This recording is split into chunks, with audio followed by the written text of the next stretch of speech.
Welcome to Sembang with Daily Teh. For this episode, Youth Media will be collaborating with IACT's Performing Arts Club. I'm Jane from Youth Media together with Yash from Sembang with Parts, and today we're going to talk about the recent flooding in Malaysia. Prep your tea, take a seat, and let's go.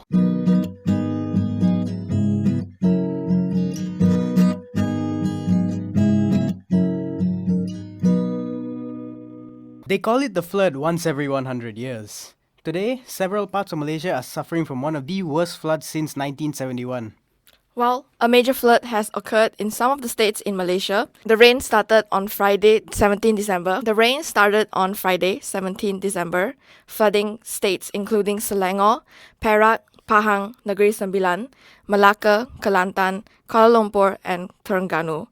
Currently, Pahang is suffering the worst from the flood, including districts in Raup, Lipis, Bentong, Jerantut, Maran, Kuantan, and Pekan. As of December 21st, nearly 60,000 families are displaced and sent to 430 evacuation centers.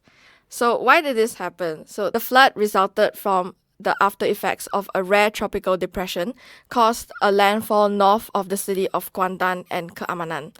According to the National Weather Service, a tropical depression is a tropical cyclone that has maximum sustained surface winds of 38 miles per hour or less and is known to bring about high amounts of rainfall.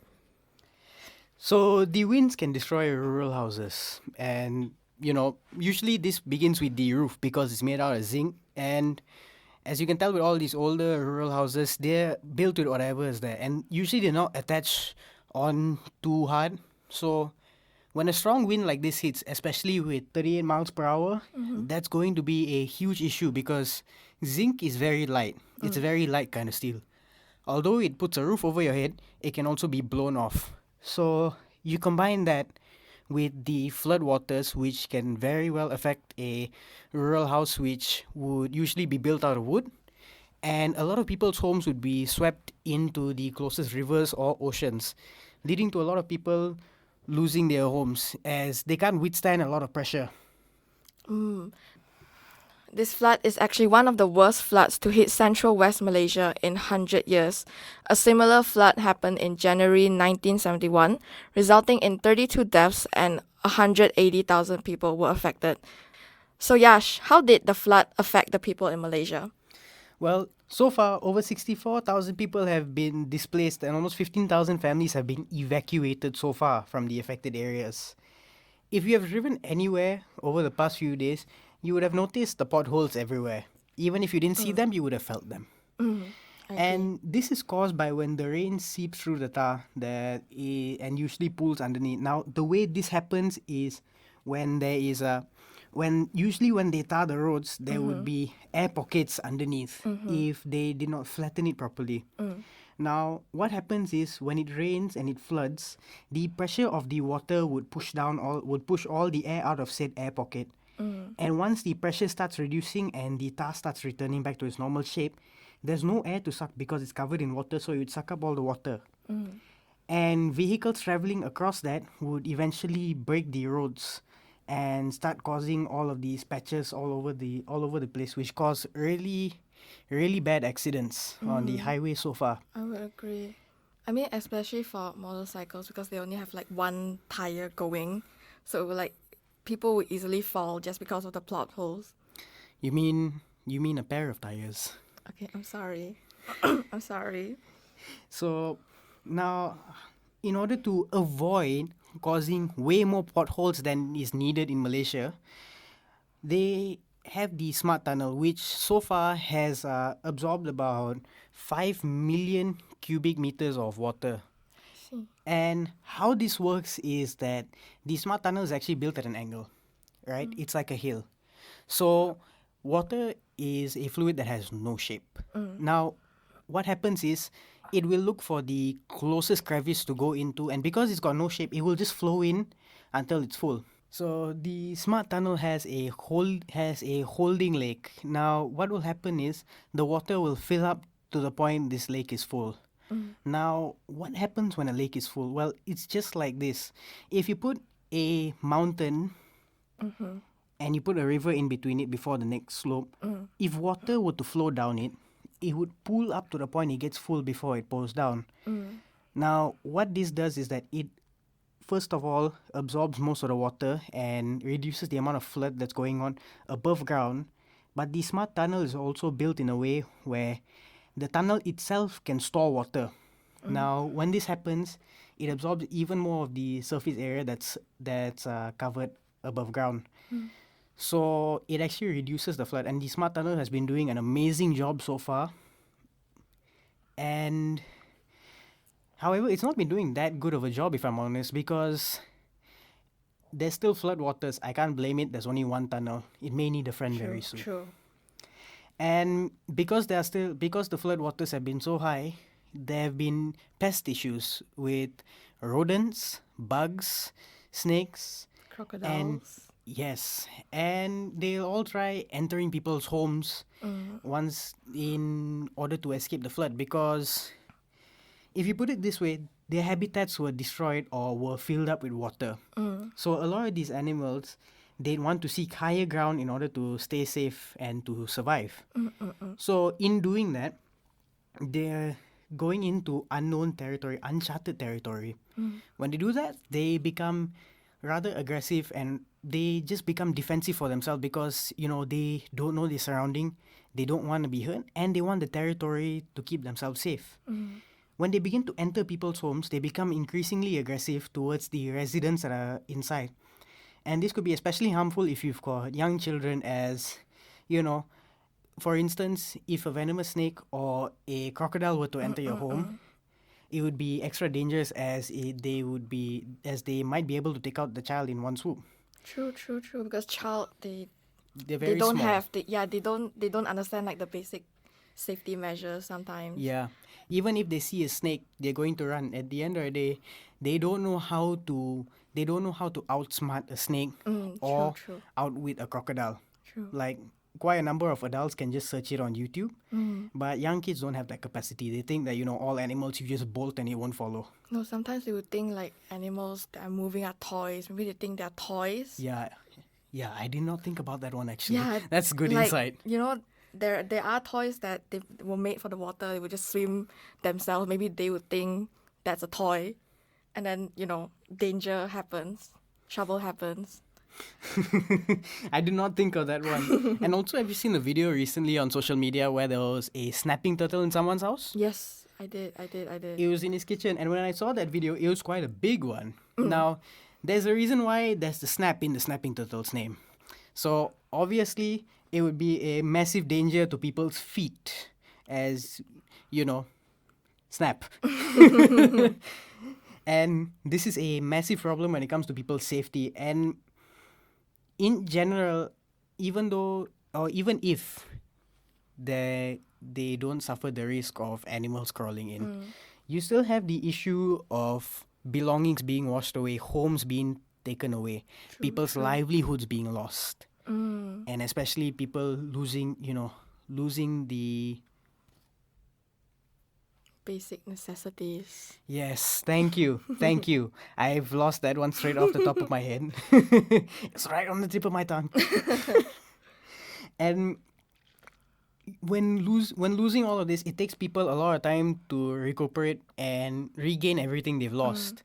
Especially if you were to work in, like, let's say, an office and you lose your laptop. So many files could be lost, so many important documents, meetings. There, it all goes bye-bye. And the scary thing is that, it also separates families. True. Because I could not imagine a moment where I don't want to imagine a moment where a child gets separated from their family because of a flood. That is truly heartbreaking to think of, because they're going to be alone for quite a long time. Even if emergency authorities arrive, it's still going to be a very traumatic experience for them. Yeah, especially if they're like really young. Just like how they say, they don't know how to protect themselves. Yeah. So they would, they don't know how to feel. Yeah. It would be even worse if the child was too young to to speak, or let alone know their own home address. True. And this also brings another issue, which is also very serious, And this would be the possible spike in COVID cases. A lot of these people are stranded without face masks. And to add on that, right, when you have a situation like this, usually people store a lot of face masks in their house, in their cars. Now, True. if all of that is washed away, you're left with whatever you have in your hand Yeah. and whatever's available to the public. And if there was a flood as big as the one that was in the Klang Valley, there's going to be a huge struggle. And especially Yes, amongst the true, people true. who don't have enough face masks, we are definitely going to see a spike in COVID cases from them. Yeah, especially when now it's like the Omicron Yes. variant is here. The new variant is very scary, I'm gonna Yeah, be yeah, honest. it gets more risky, especially for elderlies. Yeah, and unvaccinated, Yes, people, unvaccinated. like people who can't take the vaccines because of allergies or young children, it becomes very dangerous for them. So what do we do? Like how can we help? You know. Well, right now there are a few methods of helping, and well, one of them is people need a lot of necessities. They need things donated, like for instance, food, clean water, Clothes. even water purifiers to clean whatever water is there. Yeah, because the water is Yeah. kind of dirty. Canned food that That's- can last very long actually. Yeah. Yeah. And even for the people with special needs, like for instance the elderly, young children, pregnant women, babies. Especially for people who need like on time medication. Yeah. Like so anything could go wrong if you missed like your medication. Like nobody knows. Especially in a flood like this, where you can't predict anything technically. In this case, it's very important because now with the floods, you're gonna have a rise of fevers and flus. So a lot of medication needs to be provided, and also people need to have they also need to have food in their systems to remain healthy, to remain nourished, to continue on. So stuff like powdered milk, sugar, Milo, biscuits, rice, anything like that can be used to either make a meal or make a good snack out of it, enough to fill someone's stomach. I agree. They would be really great. And what organizations are helping? So actually there is one. Uplift.my is a NGO under Pertubuhan Bangkit that aims to raise awareness, to foster and to advocate action-oriented programs to uplift our society today. So for this flood situation, Uplift.my actually came together with freemakan.com and BAC Education Group, and they are doing a Klang Valley flood relief to donate To donate floods or to donate to the flood victims? to donate to the flood victims who are currently in need of essential items. They do not need clothes or bedding items at the moment, but other necessities are urgently needed. So Mr. Rajas Singham, the chairman of the BAC Education Group and the president of Pertubuhan Bangkit, is quoted as saying, "Thanks to all Malaysians over the country who quickly responded to our call for help, we're able to deliver urgent essentials on Monday and Tuesday. As we dropped off essential items and medication at relief centers in Klang and Shah Alam, we witnessed firsthand how disastrous the floods are. Many access roads are still flooded, and people were walking to their homes chest deep in water. Despite their exhaustion and state of devastation, they were so grateful for all the aid received." Well, there's also another aid that's being provided by the teachers and students of IACT. Now, Really? there is a Twitch charity stream that's being held by our lecturers, Miss Farah and Mr. Kenneth. And they're currently live streaming on Twitch. They're going to be live streaming until 10 p.m. today. And they'll be streaming with alumni from Veritas, IACT, and BAC. They plan to play a couple of games together, Fall Guys, the one which, no one can win at, Pokemon Unite, Pico Park, and Phasmophobia. So if you'd like to catch them right now, they'll be playing Pico Park, and their next stream would start at 6 p.m., which would be Phasmophobia on easy mode. Amateurs. Better set your alarms, guys. To raise funds for Uplift, if you are interested and are willing to help out, check out the links in our bio at IACT College on Instagram. IACT's Christian Fellowship Club is also having a fundraising carol event, as donations of 10 ringgit will be exchanged for virtual carols prepared by their club's members. And this would be great if you want to send a song to a loved one over Christmas, You might be Okay. too far away. Maybe Yash, maybe you'll receive one from me pretty soon, Save that money. It'll be better. Take me out to makan, please. And if you'd like to inquire about this, it will be at IACT-CF. Enjoy your Christmas carols, guys. And also, not to forget, Mr. Joseph from the Japanese Culture Club will be pledging 100% of his Genshin Impact-inspired enamel pins, priced at 25 ringgit each through Facebook, to the flood victims. Now, I think that this is a great opportunity for all of you Genshin players to give back to the country. Sorry, not give back to the country, but give back to society. And you can add like an item to your collection. You know, maybe this time it's no longer in-game. You don't have to turn on the game to look at your venti. It could be in person. Who knows? And plus, 25 ringgit. You know, you could skip out on 1 month worth of Well-Kit's blessing just for an actual physical item. True. Sounds like a good deal to me. I know I'm going to be hitting this up. All the events and the details will be in the link tree in our description on YouTube. And also on our bio on our Instagram, the youth_official_. And if you wish to learn more about the situation, you can refer to the youth news on Instagram at the youth_official_ for more articles that are focusing on the issue. That's a lot of underscores.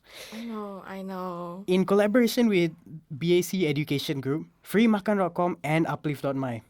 You can either donate by transferring or donating essential items if you would like to make a donation. Your donations can serve their purpose directly to those who are affected by the floods.